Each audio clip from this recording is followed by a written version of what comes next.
Hello, hello, hello. Welcome to another podcast. I'm joined here with Josh, and today we're going to talk about a very interesting topic. We've made it slightly clickbaity for some views, but it's called Nietzsche Debunked. Well, Josh, what do you want to talk about today about Nietzsche? Well, I think there's a lot of things we could talk about. Nietzsche is a very controversial philosopher, naturally. I mean, it's not just his massive mustache which makes him stand out a lot, but it's because he actually has a lot of different ideas about a lot of different things which are very controversial. Ideas like the eternal recurrence, like his ideas about truth. There's one thing about, like, what even is Nietzsche trying to say, because that's not the most clear thing, because when he writes, he's writing more in aphorisms than actual prose. But there's also the other thing about, well, what on earth and how is he so bloody controversial? Like, if you put him these days, he'll probably get cancelled quicker than Jordan Peterson. So, like, we essentially see a phenomenon which is very interesting, and I just really want to discuss this with you. So I actually didn't know that Nietzsche was so controversial. I thought Nietzsche is quite popular these days. Yes, I think this idea about Nietzsche being controversial is actually a very interesting thing. I think his views should be controversial, but because people just want to be like emo and gothic-like, and they want to be a rebel, that they just become Nietzsche and ignore basically every controversial thing they say. Like, it's like David Hume, right? People don't give they don't care about David Hume because he doesn't give an idea of everything is permissible. I want to do everything. Give me the will to power. And of course, this is not necessarily what Nietzsche is trying to say, but there's these ideas in Nietzsche that his possible interpretation, let's say, of course, he shouldn't be interpreted that way, but his possible interpretation of nihilism, which makes him a very popular thinker because people want to approach or embrace this nihilistic idea to some degree and the self-creation of values.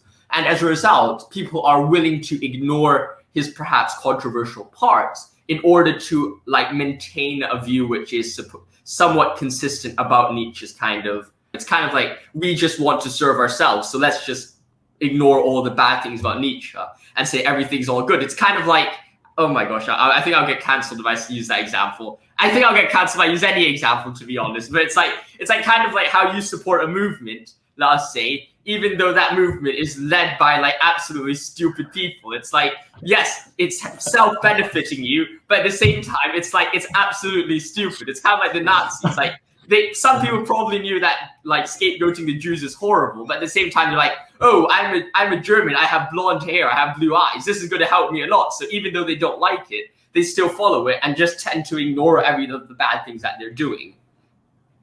Yeah. Okay. I want to go back to the scapegoat phenomenon slightly later, but just to follow up with what you're talking about right now, I call those people like pacifist Nietzscheans. So it's like they take everything from Nietzsche that they like and they just like pick them out. It's like, okay, I'm a Nietzschean right now, and without sort of critically examining Nietzsche's entire corpus and really trying to understand how each piece fits together. Where are the tensions? And I think the parts where Nietzsche is being contradictory or I guess saying things contrary to our common sense is the best place for us to understand his thoughts. Because I think Hannah Arendt talked about this perfectly. What we have to find in thinkers, in great thinkers, are the contradictions. And it is in their contradictions that they experience behind their thoughts, the entire realm of, I guess, milieu, and also what they really think can peer out to us. And I think other than the pacifist Nietzscheans, there's also another type, which is like unabashedly Nietzschean. So they can use Nietzsche's thoughts to justify anything they do. It's like, okay, I'm a jerk, but well, that's what Nietzsche said. I should be a jerk. So it's fine. Yeah, I think the second part of it is very interesting. Especially like, I want to justify everything, because I fundamentally think that at the heart of society right now is a movement which wants to have ultimate freedom. Like, if you look at the left and you look at the right, both of them are saying we want freedom. It's so similar, especially on Instagram. I know I only look at football on Instagram, but sometimes these things do get recommended to me. Is that you look at those left Instagram posts, it's all like, women should have freedom to do what they want with their bodies. And I think that argument is completely crap. It's like horrible. But like, apart from the fact that it's a horrible argument, the core of them is saying, well, our personal freedom is the greatest driving force of our actions, our lives. That's the left. And the right is like, well, we don't want to wear face masks. Let's like go and have COVID, even though we have like 15,000 cases a day, because we want freedom. Let's get COVID. And Like, who the hell cares? Let's not believe in the vaccines because we have freedom to do whatever we want. The right putting freedom at the core of their argument. You see on both sides, they are clearly suggesting freedom, even if there are problems to it. So I think we are reaching a society, or a point in society, where we're viewing freedom as the ultimate goal in reality, and we would use anything to justify our desire for freedom. Mm-hmm. I think what you're saying is very, well, it's completely correct. And that's why I've been like hating Sartre and Simone de Beauvoir much more recently, because it feels like there's some aspects of their philosophy that's great, about breaking out of bad faith, etc. But there's some parts where, well, existence precedes essence. You can just be what you choose, what you want yourself to be. And I think that part is erroneous and extremely dangerous. But getting back to your point, I want to say that I don't think it's all about a freedom issue. There's also an issue of social trust. As in, what I see is that I think both the left and the right cannot even communicate properly with each other. They don't have the language to do so, and they're unable to take anything that's valuable that the other side says, where instead they're just sort of trapped inside their ideological bubble, and every issue becomes a political one instead of something of like mutual, I guess, cooperation towards the best solution. I think that's very interesting. It's the lack of discussion which is here, and I think that might be one of the reasons why you look at Nietzsche and you say, well, he's a very profound thinker, but at the same time he's very unrefined. He's refined in the sense that his aphorisms are, of course, they're lucid, they're interesting, but at the same time he seems like someone who hasn't interacted much with other people around him. He's read the scholars of other works, but for most cases, you can view him clearly as someone like Zarathustra, who's on a mountaintop alone, or on the ivory tower, and he's not even thinking about everyone else who might critique him. And I think that it's this, and you could even see justification for that in his masterpiece, Beyond Good and Evil, where he says, well, what shall our scholars do? It's kind of this idea of transcending above the rest. Saying you want to be separated from the Untermenschen, right? I think that when you have this kind of separation and this lack of discussion around you, you get driven to insanity like Nietzsche. And I think there's a very big problem which happened there. Yes, there's certainly something quite, I guess, dangerous in Nietzschean thought when it's taken, perhaps not to its extreme, but taken wrongly, because well, it can easily lead to the kind of Nazi ideology, even though, well, Nietzsche didn't support anti-Semitism and he wouldn't have been a Nazi. However, I think that's also what you're talking about. What we were talking about like the pacifist Nietzscheans who are unwilling to confront some parts of Nietzsche. That's first, I think he's deliberately provocative a lot of times. But second, there are some aspects of his thought that really is distasteful. Like he's extremely aristocratic, and I'm not sure. I'm not sure what you think about it. I think that's very interesting, and to some degree, you have to understand where he's coming from. It's like, well, understanding these things which are distasteful are part of understanding the critique of Nietzsche. Because I think if you start off with the presupposition, Nietzsche's fundamental axioms, that of the will to power, and our somewhat pseudo-creation, this creation ex nihilo of meaning and value and order in your own life, which I think, and correct me if I'm wrong, but I think that could summarize a Nietzschean kind of framework. It's kind of this emotivism or some sense of like self-creation or self-definition there. I don't want to take it completely out to the Sartrean kind of distinctions. I don't think it goes that far. I don't think it's this complete, you could do whatever the hell you want, which Sartre is kind of presenting. It seems that if we are truly moving towards a will to power, if we're truly moving towards a Übermensch, there will always be a structure, a hierarchy of power, a hierarchy of domination, which people would naturally fall into. It's impossible to get to a Nietzschean conclusion without entailing the hierarchy that he's suggesting. And maybe it's women in one situation, and And then maybe in Nazi Germany it was the Jews, maybe it was some other. There was always going to be a group which will not be able to reach the top of the hierarchy. I think you're correct, but at the same time, I feel like the idea of the will to power has two sides to it. There's one side of sort of projecting it outside to identify, well, this guy doesn't really have any power, and this gal doesn't have any power, and I can dominate over them. But there's I think this would be the sort of how did I call them? Like the unabashedly misreading Nietzscheans, or like just terrible jerks.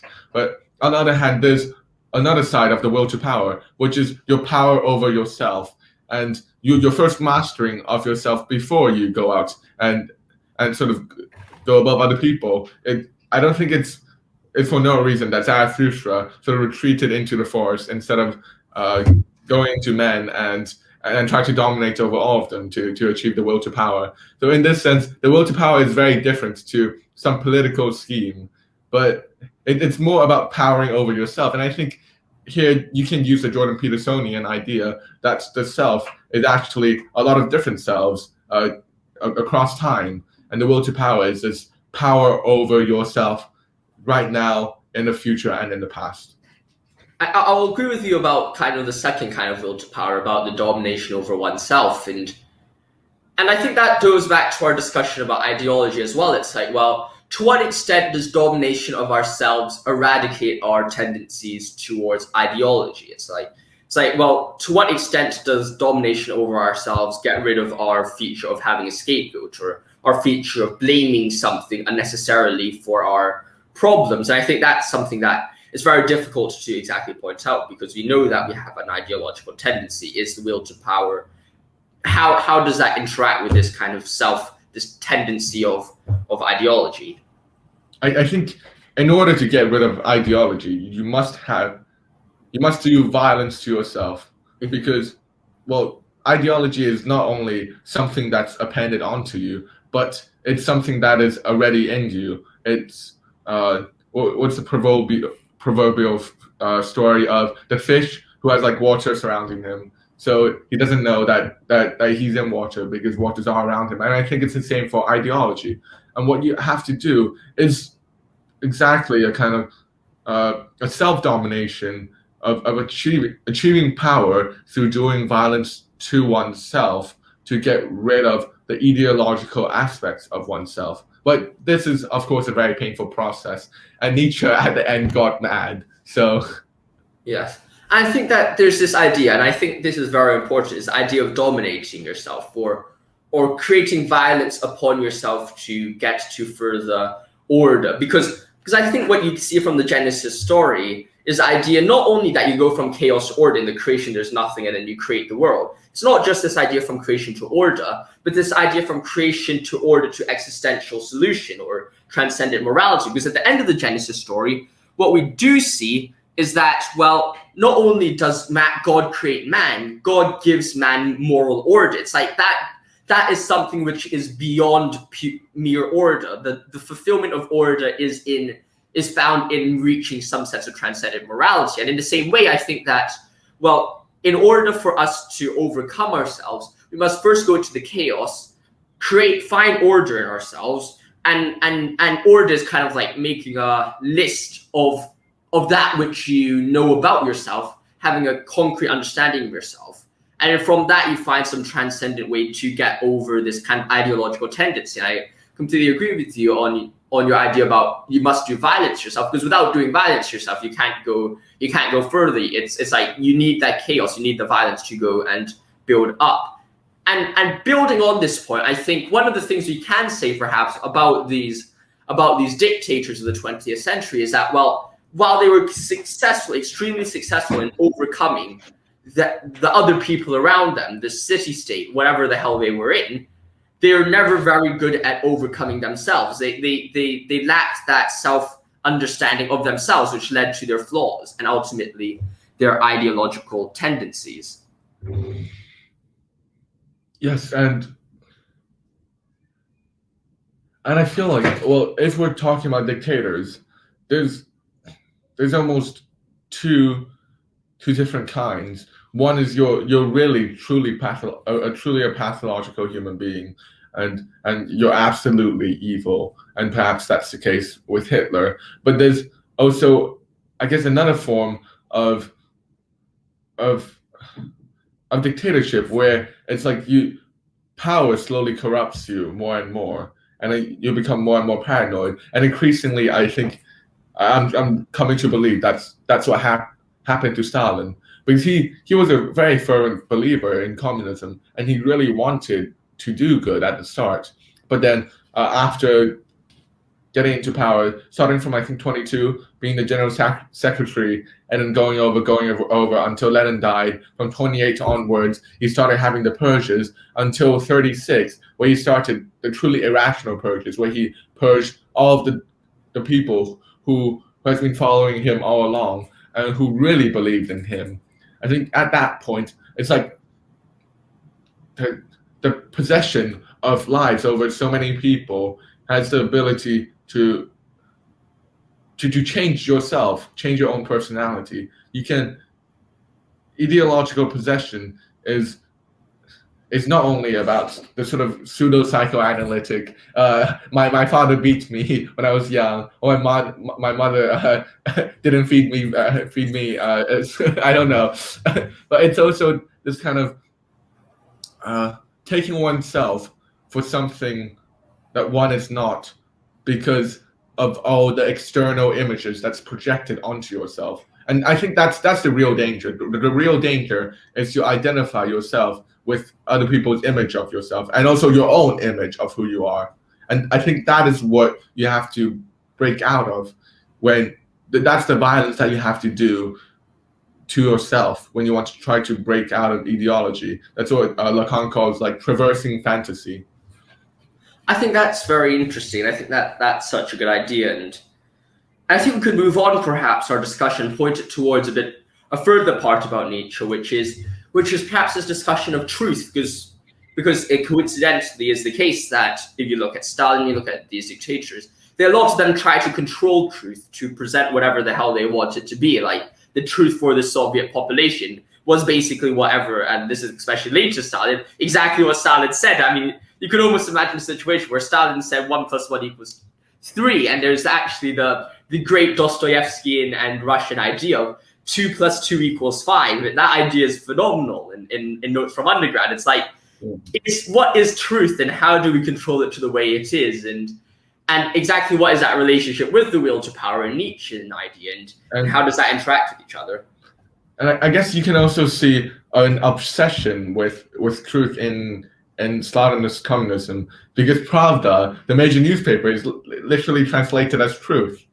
And this also reminds me of an ancient Chinese idiom called 指鹿为马, which is like in an ancient court, there's this very corrupt emperor, and then I think there's a deer and then a horse. This emperor it was very stupid, called the deer horse, and everyone just followed him and said, well, okay, that's horse, that's not a deer. And the person who says that, well, it's a deer instead of a horse, got executed. And I think I'm slowly thinking that perhaps truth is impossible to achieve, or maybe there is no truth. I think I'm getting more and more pessimistic on this ground. I'm wondering, what's your stance on truth? I think the pessimism about truth is so interesting, because this is what epistemologist called Alvin Plantinga rose. It's like, well, without this fundamental kind of properly basic belief idea, is that you can't actually figure out truth at all. It's not that there is no truth, because I think there has to be some truth, and it depends how you define truth, of course, but it's really the idea that, well, unless we set some definitions for truth and certain boundaries to our knowledge, then truth is unknowable or unjustifiable, in the sense that it's just our belief in our senses, for example, are not rationally justified, because that's circular. Like, there's some certain assumptions and presuppositions that you need to accept a priori in order for you to get to truth. Without those a priori understandings of the world or of our cognitive faculties, we wouldn't know about truth. So there's this disconnect, which can only be bridged almost by faith. And I think that this is what Descartes was getting in his meditations. He was like, well, what is the only thing I know is the perfect being, which is God. And then from that, he gets kind of the perfect being, the ontological, not the ontological a la Anselm, but the ontological a la innate ideas and perfect images, that kind of ontological argument. Mm-hmm. He gets to God, and it's like, well, I think Descartes touched on something very important, is that unless we have some assumption like God, or assume that God exists, and God has created our mind such that it produces truth, and we know that, there is no way for us to truly reach truth as a conclusion. And there's something very, very big here as a problem, which I think is very, very difficult to overcome. Yeah. Well, I guess that's what in analytic philosophy they would call like the problem with foundationalism. Well, I really fucking hate analytic philosophy. But anyways, foundationalism is the idea that the only way to justify knowledge is that you have certain axioms that you start with, and then you can slowly build up through deduction. And the problem is exactly what you were talking about. That, well, how exactly can you justify all the fucking axioms if you need the axioms to start justifying things? And for Descartes, for example, there's the very famous accusation that he's going in a circle because he's got the epistemic principle, or the principle for generating knowledge, called clear and distinct ideas. He's like, well, everything I perceive clear and distinctly would lead to true knowledge. And then he justifies his clear and distinct ideas through the existence of a benevolent God. But then he proves the existence of a benevolent God with clear and distinct fucking ideas. So I think that's a problem with every single attempt to justify truth or justify knowledge, because you'll forever end up in a circle. Mm-hmm. Exactly, and I think that's very interesting. It's like, because I think, and that not only goes to knowledge, I think it goes to anything surrounding the human faculties. It also goes to kind of skepticism and stuff like that. It's like, well, to what extent can we actually realize the truth, or to what extent can we understand the world around us?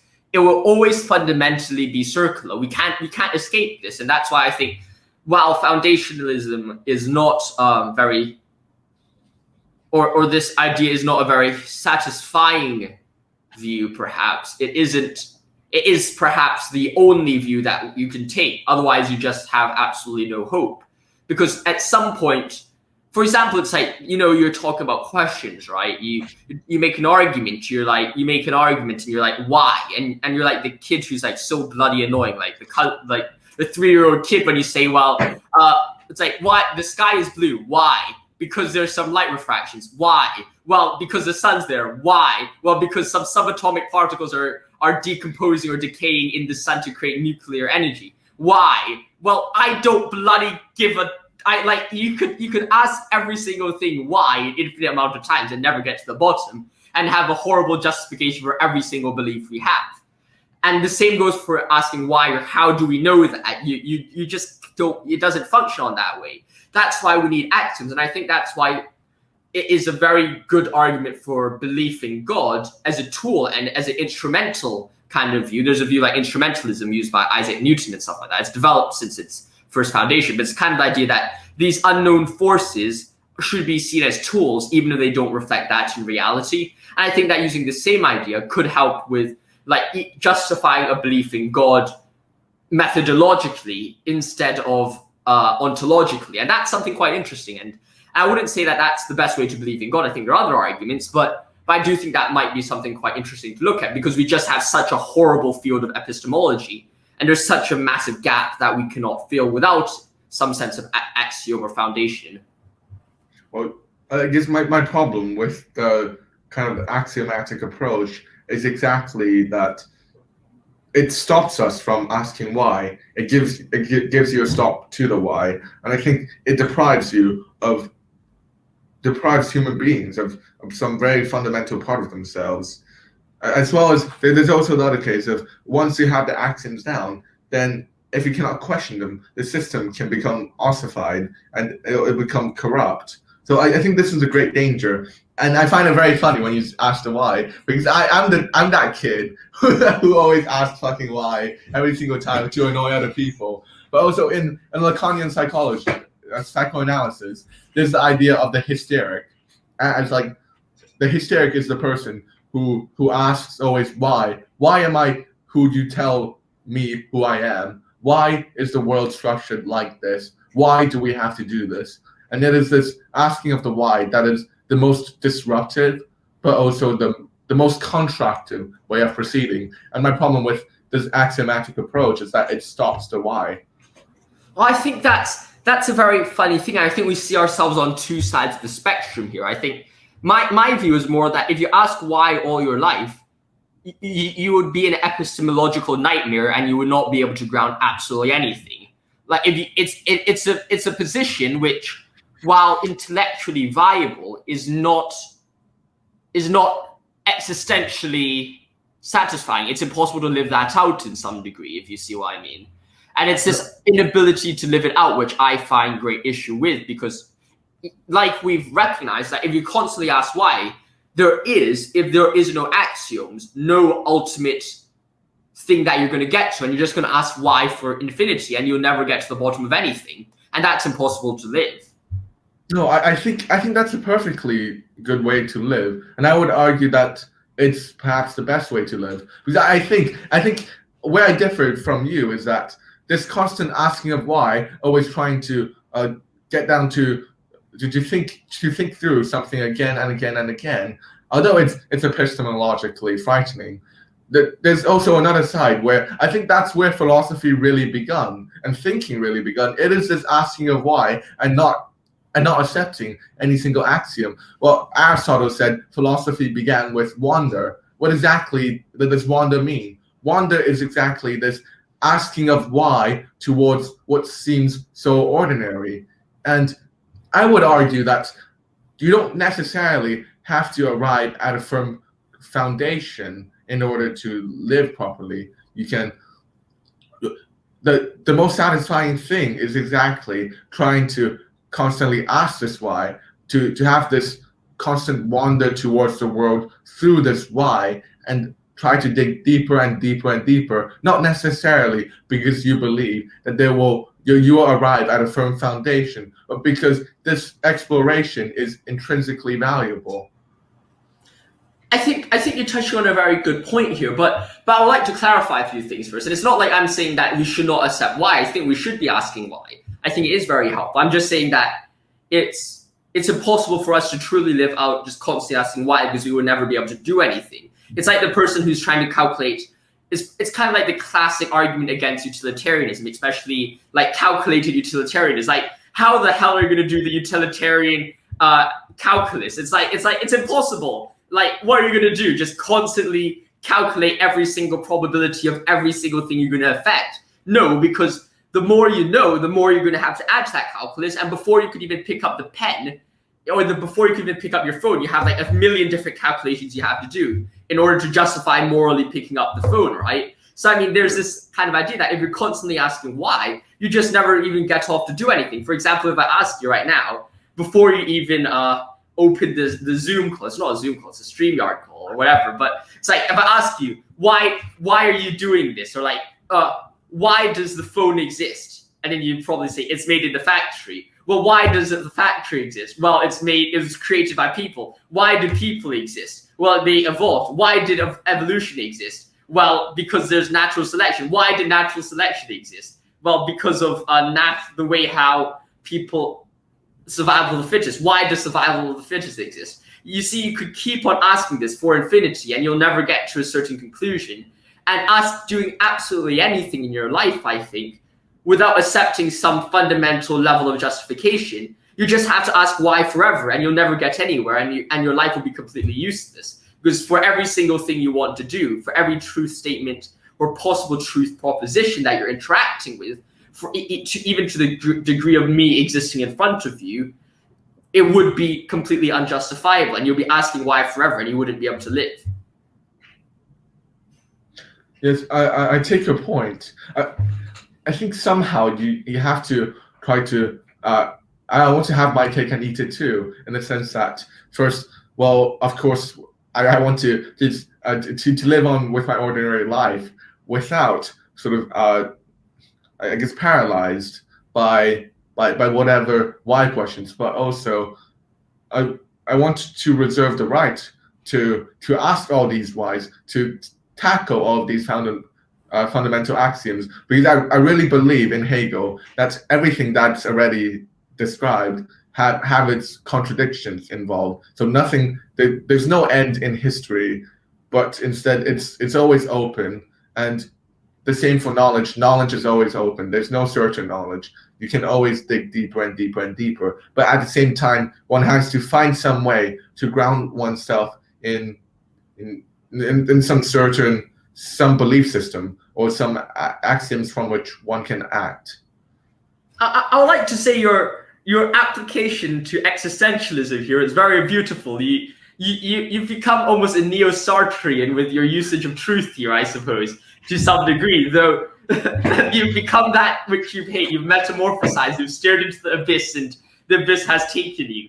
But I do think that there's just something, and this is a fundamental Nietzschean idea, that if you can't live out a philosophy, does that not represent the fact that you ultimately psychologically don't find it convincing enough?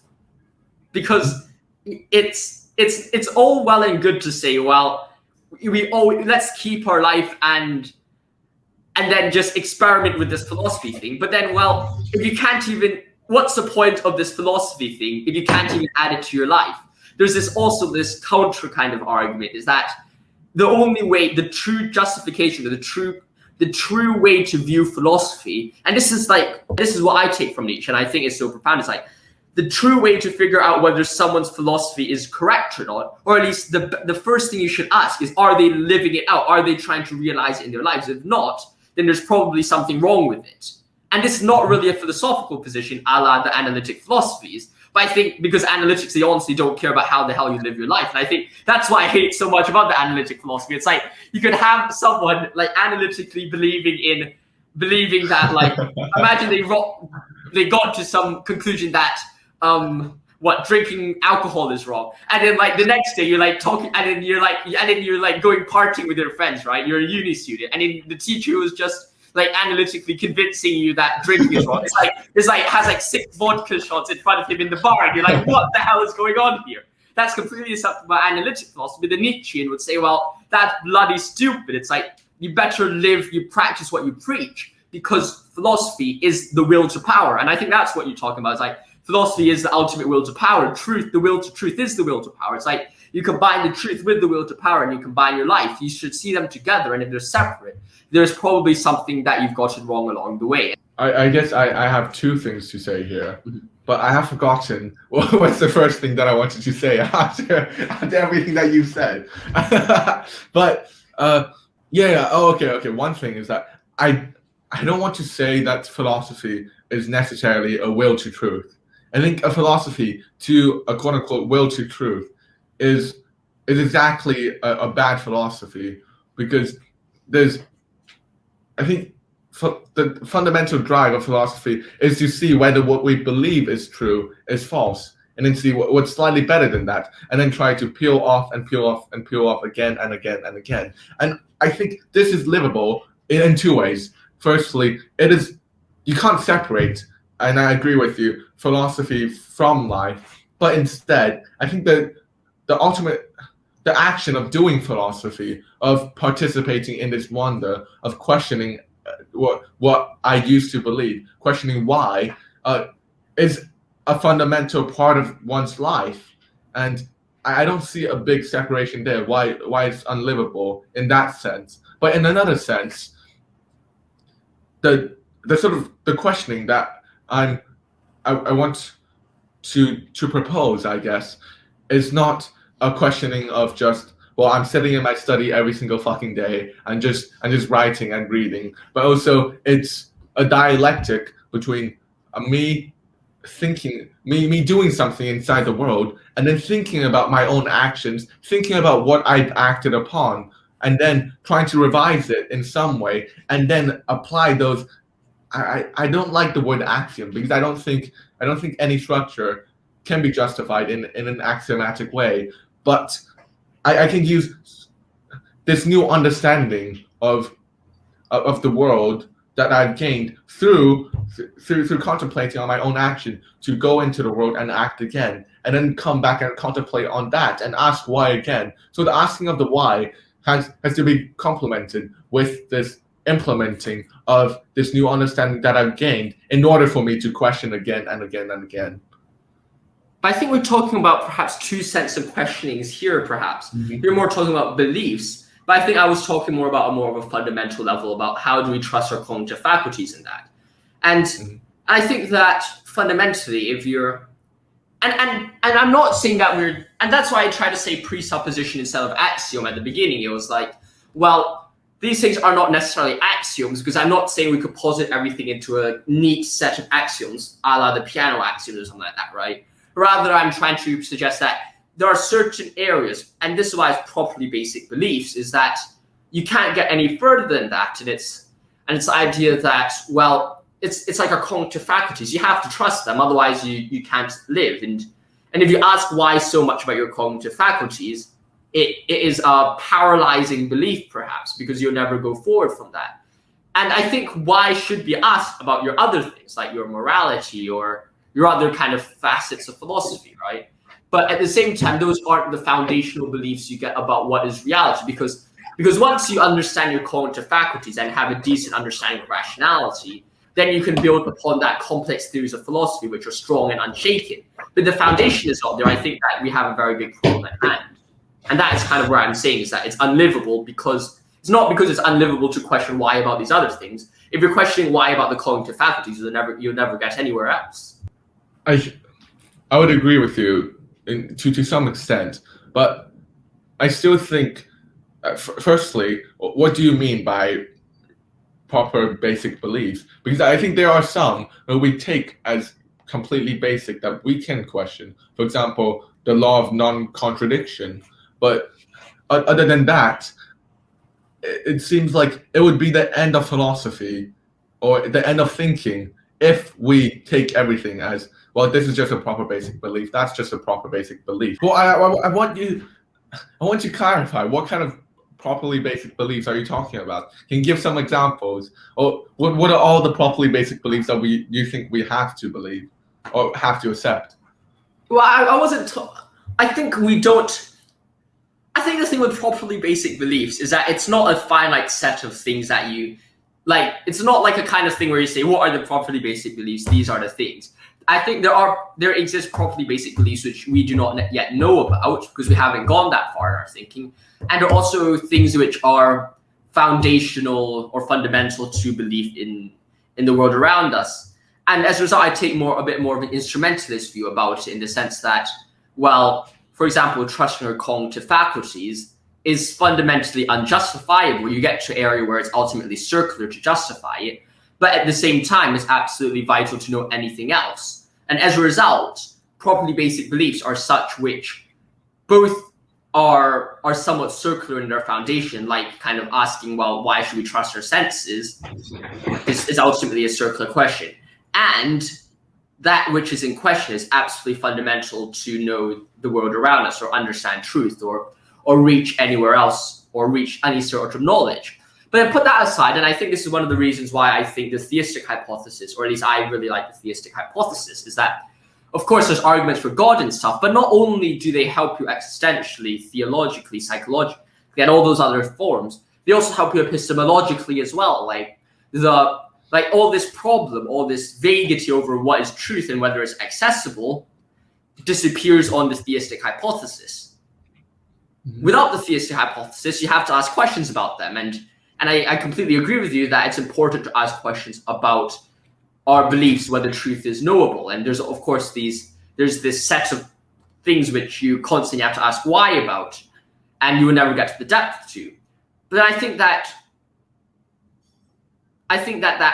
action is just so inaccessible that it's a very almost, you get to this point where it's almost absurd to even try to accept such a proposition that we can't trust our cognitive faculties or truth is unknowable. And yeah, it's kind of like that, and we can build upon that, I guess.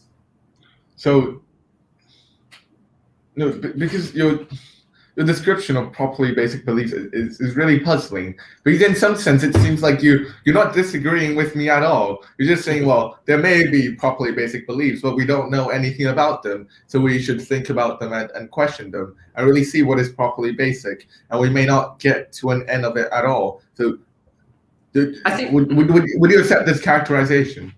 Well, I think you would get to an end of it.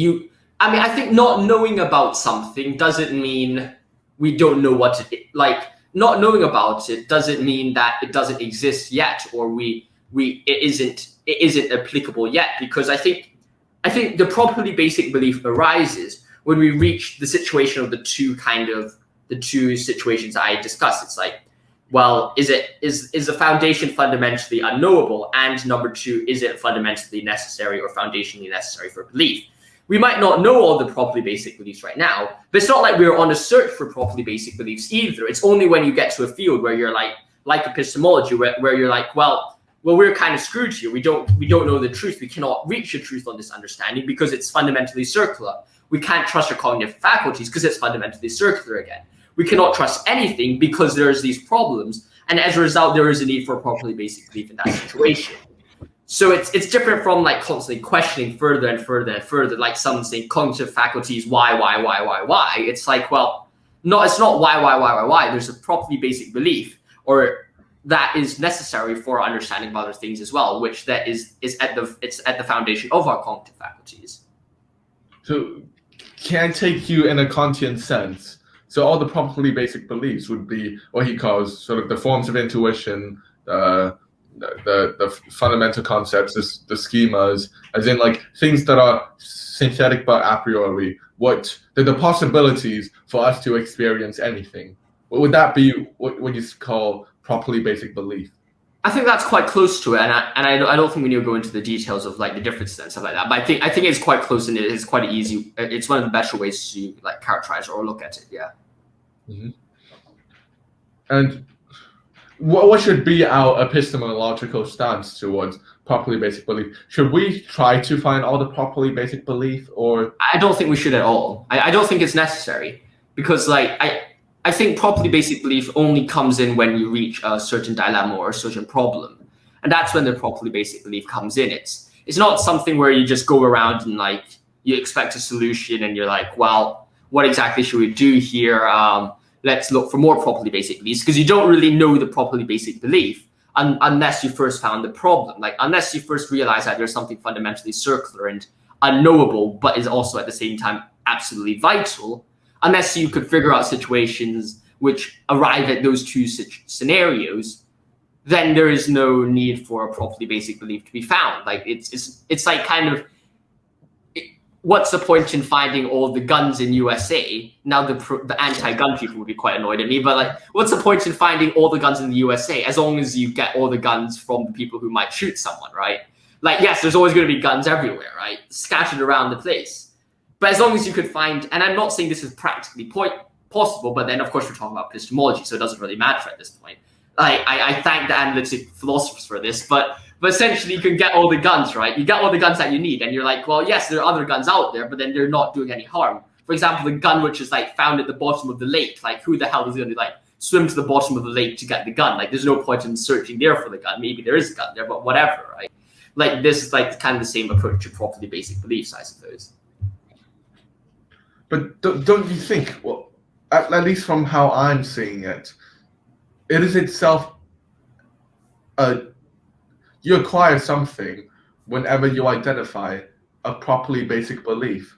I almost don't want to say that once you identify a properly basic belief, you have to say, okay, I have to believe in it. It is more like an identification of, well, this is what I will believe, no matter whether I like it or not, so long as I live inside this world and act within it and think within it. And it itself I feel like it itself is a form of positive knowledge to identify these properly basic beliefs.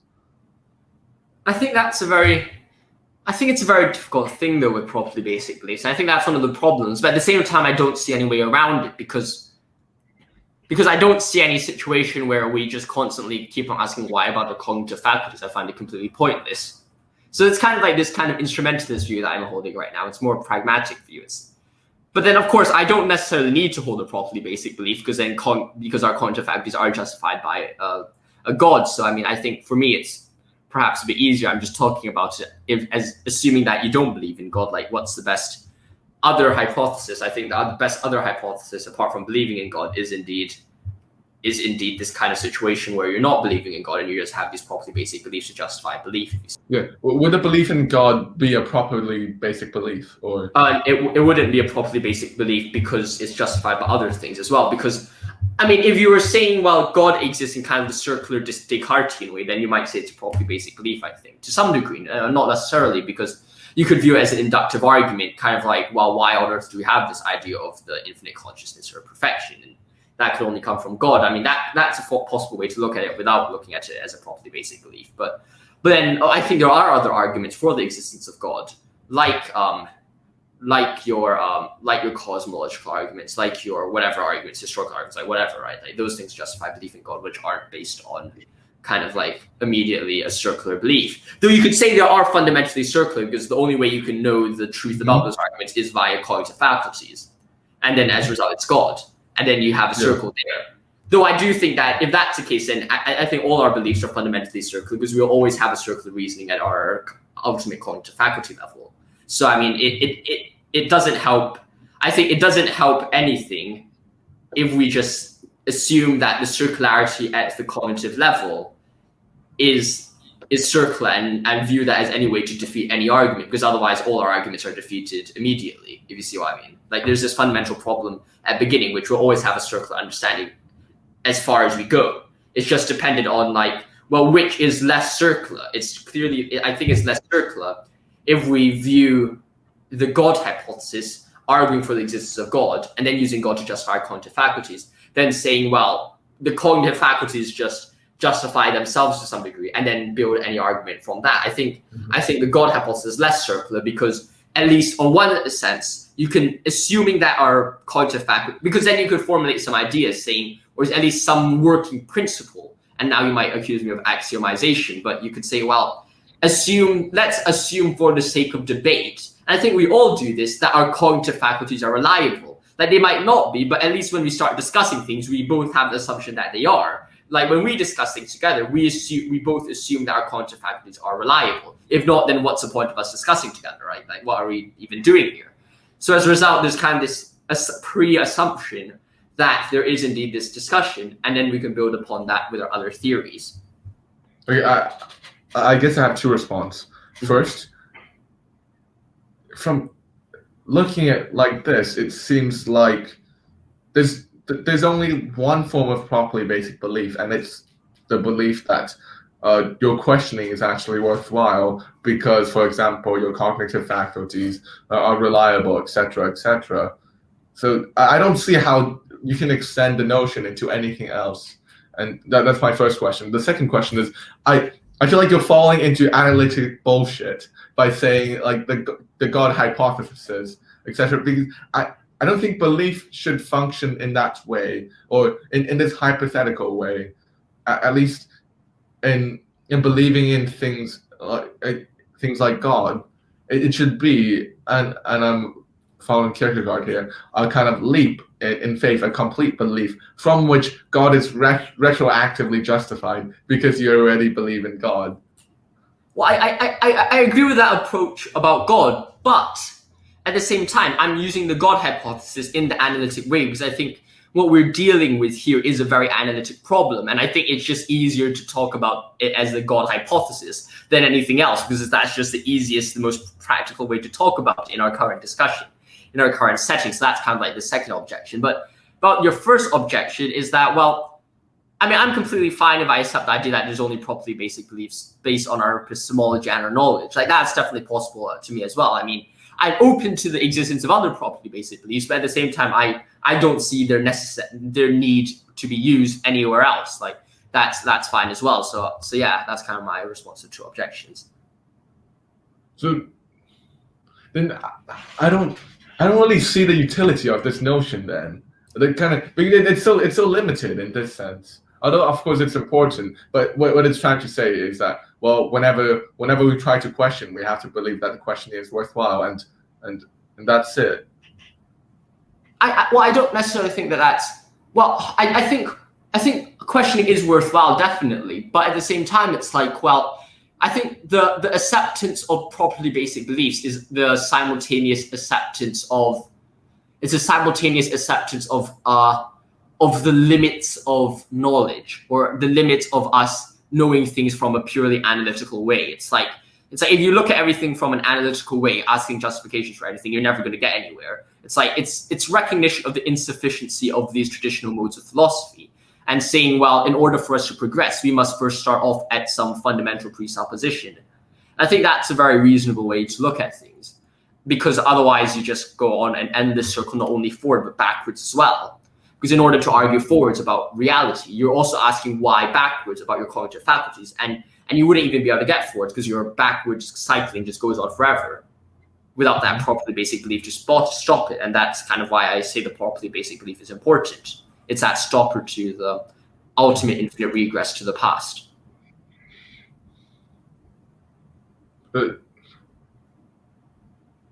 Well, I guess my take is that it seems almost a bit like Russell's solution to the paradox, as in you're sort of classifying like two different kinds of propositions, and you can't be self-referential, but except for self-referentiality. Well, I guess I'm trying to get clear whether properly basic belief is limited in this self-referential case, or whether there's other cases from which it applies. Well, I think the difficulty here is that we don't really understand, or at least I have to admit that I'm not a very key or a knowledgeable person about epistemology. As a result, my understanding of properly basic beliefs is very rudimentary. But however, I have to say that I think that the properly basic beliefs that we're primarily concerned here is our epistemological kind of properly basic belief about our cognitive faculties. I don't think we necessarily know, or at least I don't necessarily know, about any other forms of properly basic beliefs that well. And as a result, I wouldn't say much about them. But I think for now, if we're just looking at the cognitive faculties, I think that there's no problem with it. And I don't think there's any self-referential kind of occurrence going on right here. It's just kind of saying we need an end to kind of our ability to understand and our questioning of why when it comes to our trusting of our cognitive faculties.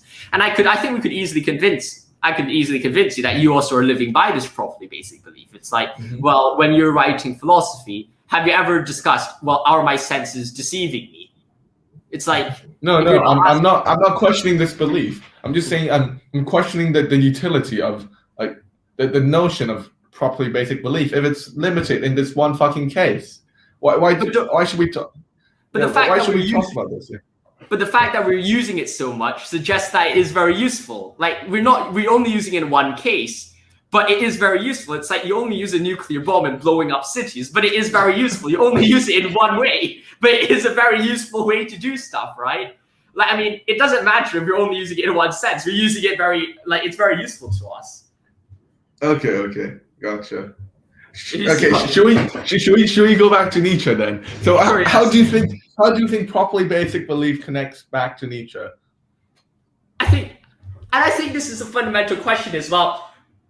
To what degree is, number one, what is truth to Nietzsche? And number two, what's the relationship between the will to power and the will to truth? Because he says in Beyond Good and Evil, well, my will to truth is my will to power, or something along those lines. I can't remember exactly what. I'll bring up my quotes later and find it for you, but it's something along those lines where he views the will to power deeply connected to the will to truth. And the question is as well, then how do we view truth? Is it a tool? Is it a way to achieve the will to power? And is it at the fundamental part of kind of understanding Nietzsche's? How do you view it? I want to see your ideas. Yeah. And I've always been extremely confused about Nietzsche's discussions on will to power, because because he always says like something like Christians strive towards will to power with the establishment of the church, etc. But then he criticizes the Christians for not being powerful enough. by trying to strive towards will to power. That's one part where I don't really understand about Nietzsche, his criticism of Christianity, of them trying to sort of power over other people. But in the second case, the equivalence between will to power and will to truth is it is also present in one of the passages in the genealogy of morals. I think he talked about asceticism, and he said something like, well, all great thought hitherto had come from ascetics, and every single great philosopher didn't have any wives. And Socrates is the exception who proves the rule. And unfortunately, I think, Josh, if you want to be a great philosopher, maybe that may be the fate for you too. Alas, Warren, this might be the fate for both of us. This might explain why we're both so unsuccessful with women in the past. It was not our problem at all. It was just because we were philosophers. It would be like misogynist, like Nietzsche at the end of his life. Because it was such a romantic failure. Yes, but I think this is a very interesting thing. It says we inquired about the value of this will, the will to truth. Granted that we want the truth, why not rather untruth and uncertainty and even ignorance? I think that's a very interesting thing, which summarizes Nietzsche's ideas quite well. It's like, well, or at least my view of Nietzsche is that, well, even Nietzsche himself is a bit confused about it. No, that's not why I necessarily think that this verse means, but there's some sense of fundamental confusion, or the idea that it's not might not be the most important thing in existence, and it's only kind of like a subset of the will to power. So you would say that will to truth is not the most fundamental thing, or the equivalence eventually breaks off in this Hegelian moment. No, I think for Nietzsche, where the identity becomes different. Yeah, well, I think. Oh my gosh, when you say identity, I'm like, identity politics have returned in the Nietzschean existence. But I do think that there's a fundamental situation where that when we're reading Nietzsche, his reading of truth should be seen as only a subset to the will to power, in the sense that the truth is only useful in its adherence to the will to power. And that was something I was trying to convince you before you did your EPQ presentation, because you were like, Nietzsche said, do not lie to yourself. And I was like, are you sure do not lie to yourself is true in Nietzsche? And of course it comes to what on earth do you mean by lying to yourself? Does it mean purposely telling yourself something that you know is untrue? Or is it something that you're purposely deceiving yourself? Because if you view it as deceiving yourself, you can purposely tell yourself something is not true without deceiving yourself, because you already know that you're telling yourself that it's not true, and as a result, you're not deceiving yourself. So it really depends how you define lie as. So that might have been one of our disagreements. I'm going meta language on absolutely everything I've been critiquing these days, but at the same time, if you're viewing it as telling yourself something untrue, sometimes telling yourself untruth or creating untruth would be your will to power, and this is what Nietzsche says in later on in Beyond Good and Evil, is in We Scholars, he says, thus shall it be. Their knowing is creating, their creating is law-giving, their will to truth is will to power. It's kind of this idea that will to truth is only realized when it serves the will to power, and that does question the importance of the truth, at least in my view. I think it depends on what you mean by the truth. I think that one can make a very strong case that the will to power in Nietzsche, when it's taken to its extreme, would be the quote-unquote will to truth, or the ultimate telos of the will to power. The Ubermensch is just a person who is completely truthful, but I guess truthful in the sense of it's not only lying to other people, and I think that's what I believe about Nietzsche. It's about not lying to yourself, and this links back to what we talked about ideology. It is this unshackling from ideology, from this part of oneself that one's deceiving oneself, that one has, from which the will to power converges with the will to truth. Mm-hmm.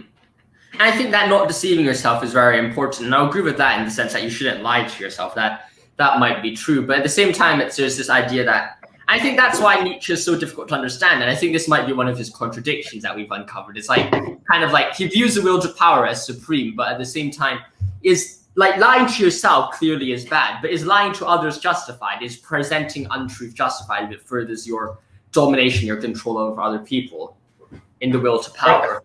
And Nietzsche would say that's not power, that's weakness. I think that's his.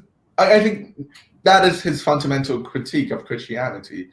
That in the pursuit of power, they've become powerless because they pursued power in the wrong form, perhaps not in the wrong form, but at least through the wrong medium, by lying to other people and achieve domination this way before really cleansing themselves and dominating yourself and gaining self-power. I think that's a very interesting idea, and the thing is that I think lying to others is weakness is a very interesting idea, but there's some idea also that if you tell everyone everything that is true, then can you still achieve power in that way? Because I don't think anyone's ever fully achieved power by telling the truth all the time. Otherwise, your dictatorship just falls apart. It's like if Stalin told everyone that he was purging them, like he probably wouldn't stay in power very long. He's like kind of like, I will purge you, but at the same time, I love you. It's kind of like, who was it? It's like kind of like Idi Amin in Uganda and Saddam Hussein. He'll like go to a house, like he'll kill everyone in the family, the neighbors, and then go into someone else's house, like next door, and then he'll open the fridge and like give them food. It's like, I will tell you the truth, then I'll kill all your friends as well. It's like there's this like, if I told you the truth, you would hate me. Then I give you goodness as well, and then you're kind of lost in between. Oh, actually, my favorite joke around this, I forgot. It's some Middle Eastern country, and there was a massacre there. And then it's like the international spokesman. They're like, "Okay, did you kill anyone?" They're like, "No, we're the most humane country. We only kill dogs." Are you sure this is a Middle East country?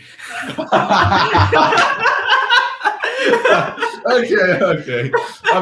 Maybe. But so going back to the point, I think we're conflating two notions of power. That's a huge problem, and I think that's also a source of huge misunderstanding in Nietzsche. What the hell do you fucking mean by power? Like I wouldn't think.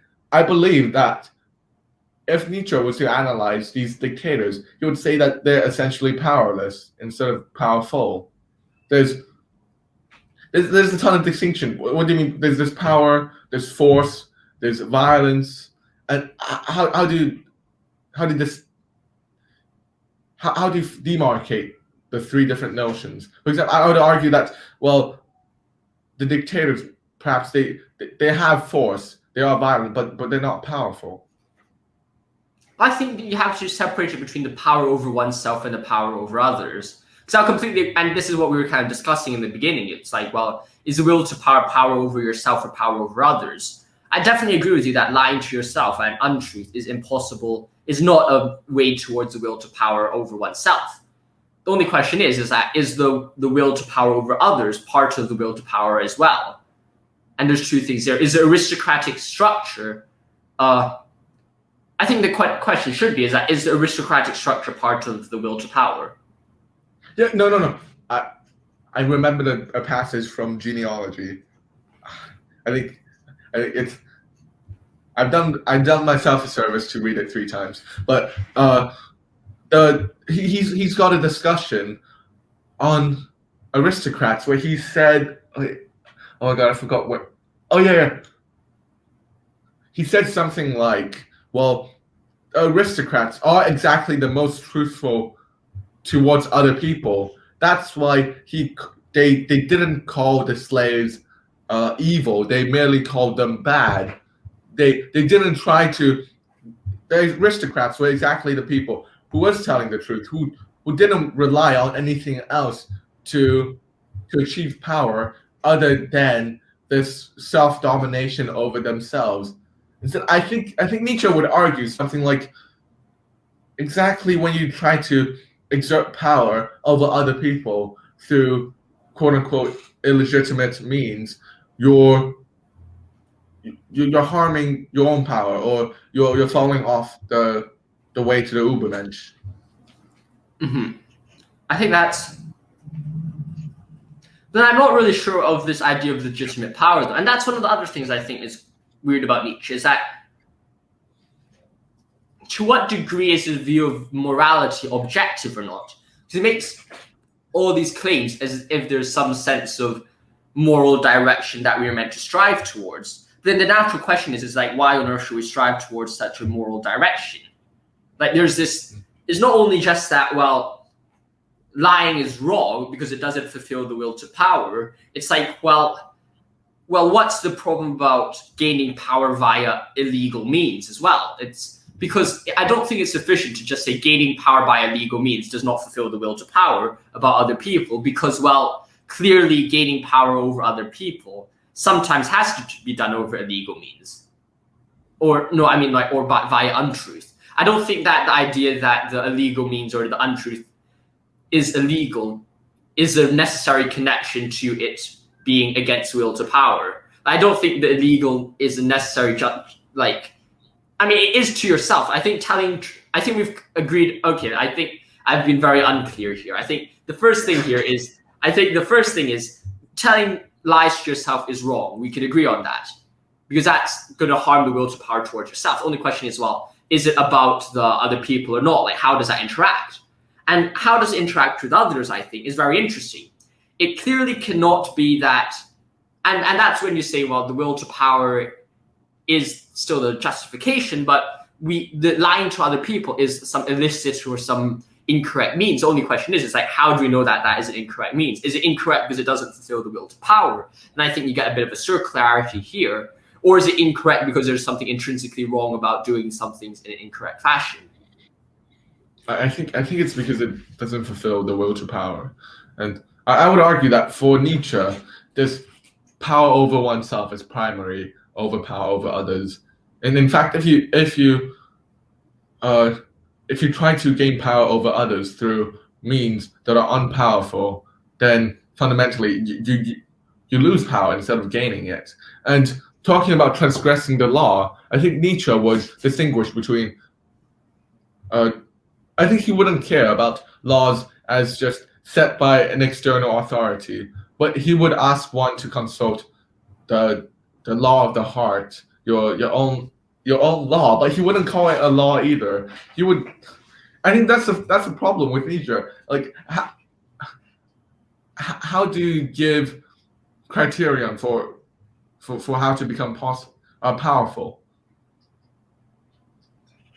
I think we've uncovered something, and I can't find an answer to like the criterion to become what's powerful, because as we've realized, there's so many different forms of power. It's like kind of like the will to power of the priest, ascetic priest, is different from the will to power of the knight, right? Like there's a beautiful analogy I can't remember which it was. It was a genealogy of Beyond Good and Evil, where he says the knight bows to the prince, and he bows to the prince. No, I mean the priest, because the priest embodies the will to power of some sort, or the will to aestheticism or something like that. And I think that's fundamentally the thing, is that, and I think we've uncovered the fundamental flaw of Nietzsche, is that Nietzsche fundamentally is untenable because the lack of some objective compass, or at least the lack of the defining of what exactly is power, makes everything really unjustifiable. And you have a very personal approach to morality and everything. It's kind of like, and then you could say it becomes very close to Sartre in the idea that you're determining that which is for yourself, and that is what power is for yourself in some degrees. Though I don't think Nietzsche would agree with that, but I don't see anywhere else how you just define what it is. Well, I think Nietzsche is a very good destructive force to destroy things that needs to be destroyed, but his construction may be quite illegitimate.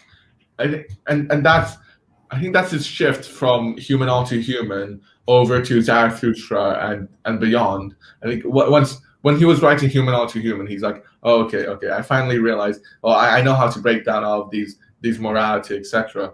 And then I forgot the summer of some year, just like the year before he was writing Zarathustra, he wrote this letter to a friend. It's like, okay, I finally found a new way out of my dilemma. And I think it's the second part of this justification for a new path after his destroying of all the old ones. That is ultimately a failure for him. Although his solution is still quite ingenious and very, very thought-provoking. Mm-hmm. I agree with you on that one. I think Nietzsche is very, and I think that's a fundamental principle for all of us, is that like creating philosophical ideas is way more difficult than destroying stuff. Because I think destroying any argument can be just defeated. There is no like fully perfect argument, in the sense that you could always find a problem with it, especially if you keep on asking why about something, you'll never find a good argument. But at the same time, it's like, even if you can destroy, it doesn't mean that you can create, because creation is so much more difficult than destruction, I think. And that's something which we just have to accept. I think some famous analytic philosophers said that the history of philosophy is just a bunch of ingenious skeptic arguments and some shitty answers to them. Yeah, exactly. And I think that's a very good place to end this discussion. We've talked for 1 hour and 17 minutes. That means I have quite a lot of editing to do later, but we'll see how that goes. Like always, if you've enjoyed this content and actually have watched the end, if you have, I honestly don't know what the hell you're doing with your life. But if you've enjoyed this content, make sure to like and subscribe. It means a lot to us, helps the channel grow, and stay safe. I'll see you in the next one. Thanks for watching, and goodbye, my friends. Have a good one.